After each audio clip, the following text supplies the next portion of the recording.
Have you ever been told that someone who's passed away was standing right behind you?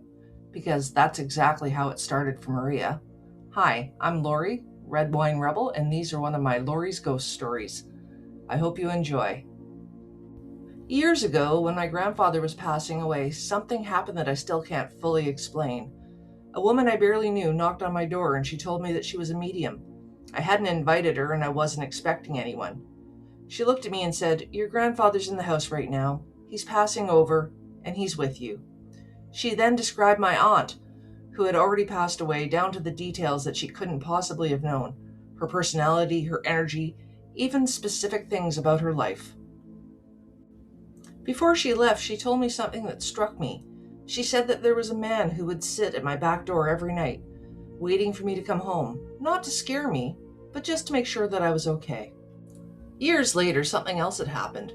A group of us were messing around with the Ouija board. We were half joking and half curious when a man came through and gave us his name. He said he'd been good friends with my father back in the day. I called my mother immediately and she went quiet. And then she said, "That's real. He died years ago." Another time, a different presence came through and told us that there was a black purse hidden under my neighbor's crawl space, under their house, and it had a picture inside of it. My neighbor didn't believe until he started to dig and he found the purse.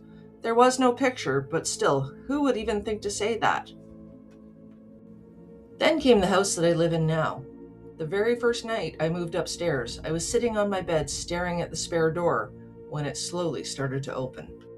Later that night, after we'd gone to sleep, every single one of my daughter's toys had started going off, one after another, with lights, sounds, music. I finally went to her room and said, "Hey, can you keep it down? You're going to wake her up." And just like that, it stopped. Not much actually happens anymore. I asked whatever was following me to stop. It was getting to be too much, and honestly, I needed my peace.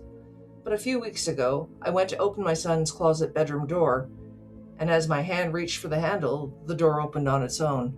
And that was a reminder. Some things never really leave. If you've ever experienced something you can't explain, let me know in the comments, because I've learned sometimes you're never really alone. Thanks for watching. Remember to like, share, subscribe. I really appreciate you. Have a great day.